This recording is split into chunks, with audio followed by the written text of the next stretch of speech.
Well, let's find out what's set to drive markets this week. And for that, Mark Gardner from MPC Markets joins me now. Mark, lovely to see you to start this week. Good morning. Happy Monday. Happy Monday to you. Look, lots on, but we've already got Brent pushing above 90 US per barrel. I mean, that's what's going to be driving markets. The WTI is already up 3% this morning. You've got realistically no traffic going through Hormuz at the moment. You've got airports being evacuated in Abu Dhabi and other Middle East states. Israel claiming that missiles were aimed at them, bringing them back into it potentially.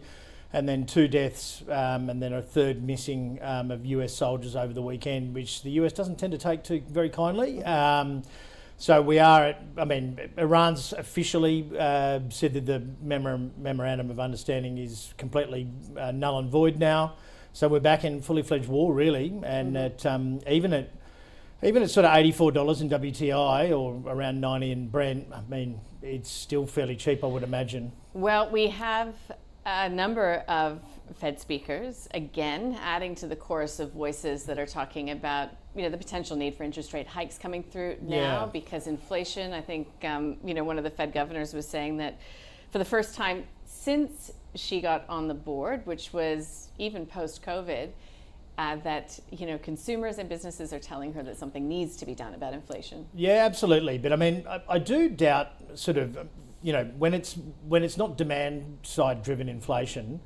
I think this long term, and we saw this happen back in Desert Storm in the 90s, is that it ends up slowing the economy down. So they may be saved by the fact that consumer pockets are being hit pretty significantly by this because they're going to feel it at the pump.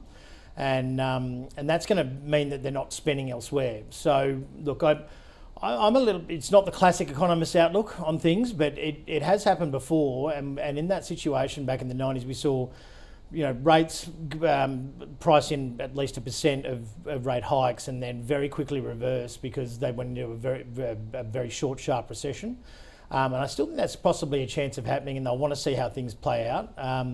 US reserves of oil are at 40-year lows as well, and there's been rumours floating around that they've been released and lent to some of the oil majors, to push that price down into the midterms. So, they're playing a very dangerous game here at the moment, and I don't think the market's particularly prepared for it.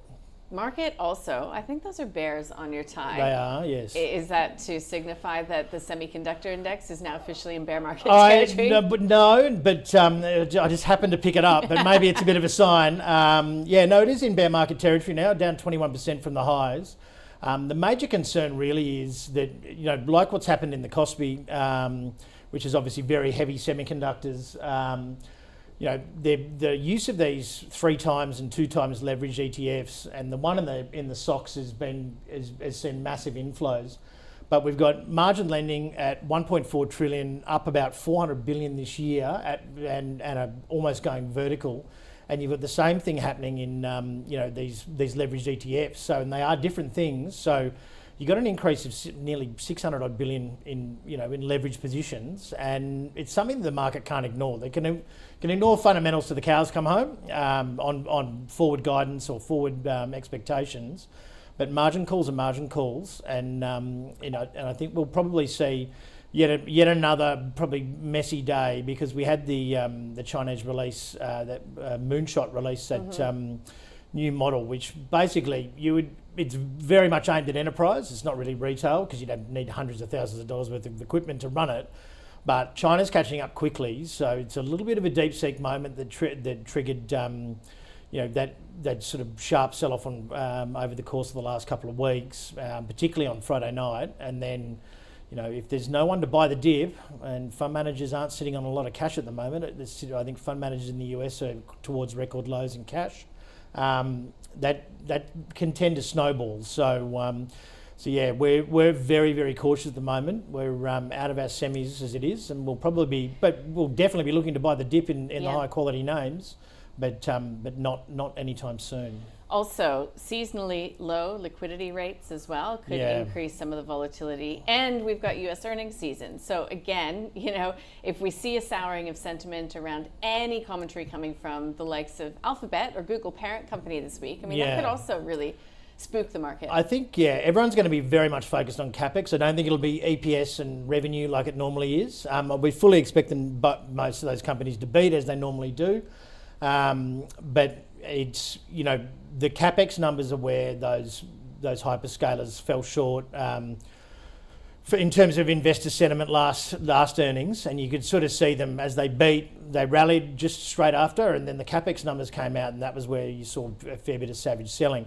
Google and Tesla are probably going to be the two better of the hyperscalers this week, because Tesla's already, that XAI center, etc. They've been very good at engineering their own data centers and things, and they're actually renting them out already to the likes of Anthropic, and Google's been very good at doing their inference chips, etc. But you're starting to see them, that CapEx not taken well, and with those memory chip earnings that came through towards the end of last quarter, which was only a few weeks ago, someone's got to pay for that, and it's going to be the hyperscalers. So costs blowing out plus projects blowing out. It may not be a very good combination overall. So we're a little bit cautious leading in, and we're in wait and see mode until we sort of see a couple of the hyperscalers report earnings. Tesla, what will you be watching for there? It's more about the future for Tesla. Very much about when Optimus is coming, because that's very important for SpaceX, obviously, it'll be more about forward projects for them and whether they're delayed, etc. But I dare say they've released quite a bit of the EV numbers. I mean, obviously oil prices up here at the moment is very much helping that. So there might be a bit of focus on that this time around as well. But it's been performing. It's been one of the better performers, of the Mag 7.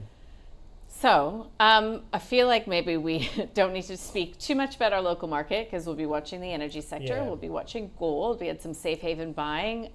We'll be watching copper as well. Futures are pointing to a pretty strong open here, but we'll also be watching Korean markets as well.